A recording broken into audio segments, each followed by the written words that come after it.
there, and welcome. My name is Christy, aka the Nursing Home Chick, and I have spent the last 13 years living in a nursing home due to paralysis. I want to show you that life in a nursing home doesn't have to be dull and boring. It can be filled with joy, laughter, and unforgettable moments.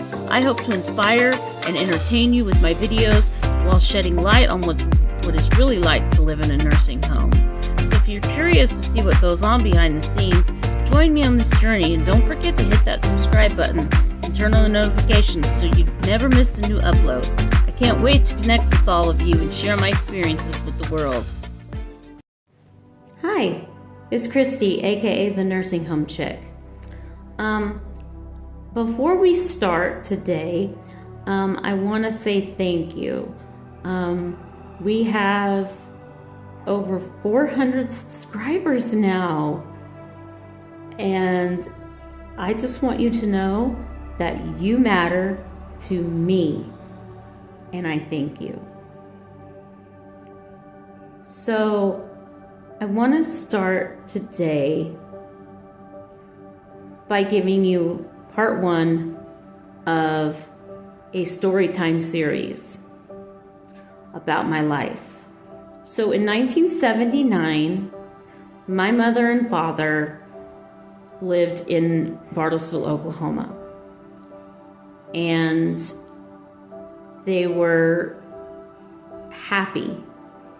My mom had her boy and her girl. Her boy was 12, her girl was 11, and they were able to do a lot. My brother and sister both went on trips with their church and did little activities, and my mom and dad were able to take them, back to their homes in Washington and Alabama. And so they were happy as a family. My mom had her boy and her girl, and she was done having children, or so she thought. See, back in the 80s, they didn't just willy-nilly do hysterectomies. So, in 1979, when my mother thought that she had the flu, nope, not the flu. She was pregnant. And she was excited and shocked, and maybe a little terrified because they weren't even expecting a baby. But it would be okay. They would get by somehow. Little did they know that their life was about to change in quite the dramatic fashion. I was born July 24th, 1980. And before my mother could count my 10 fingers and 10 toes, they showed her my face and grabbed me and ran to the NICU, leaving my mother with the question, "Where are you taking my baby? Give me my baby, I want my baby." They wouldn't tell her. See, they didn't even know what I had. They just knew that I had a spot on my back where the sac and my spinal cord were coming out of, and they should not be able to see that. My mother was so upset that they gave her medicine to help her sleep. She took the medicine, and every now and then she would wake up groggily asking, "Where's my baby? Where's my baby?" And she'd go back to sleep. Then they brought me in to the room for her to hold when she was awake. and all was right with the world again. Except that she had a baby that had a condition, and she had no clue what it was about. There was no Google that could tell her. She simply had to wait. And as a mom, I can't imagine that.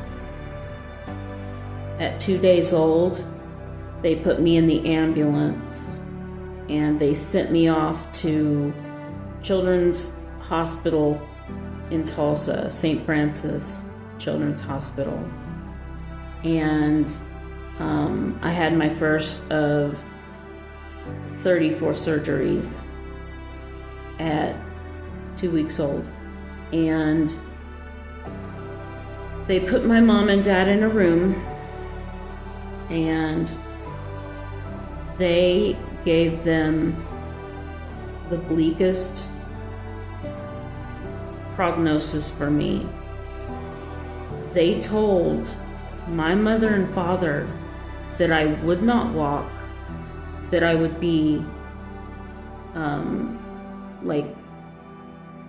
that I would be brain damaged, that I would have mental disabilities, that I would have tons of surgeries, that I might even die. And my mother was like so overwhelmed, and so was my father. One of the good things for my father was that he was able to go down and ride in the ambulance with me and talk to me and sing to me and meet me. And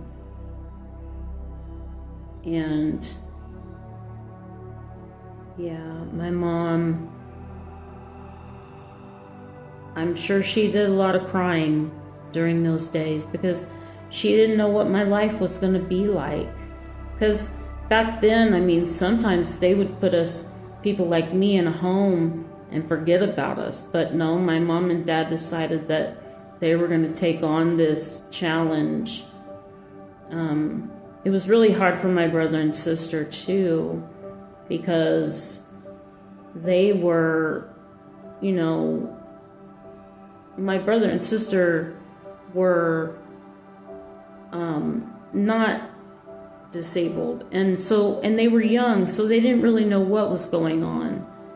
My dad took them aside and said, if this baby doesn't survive, we'll try to have another one, because they were so excited and then so devastated.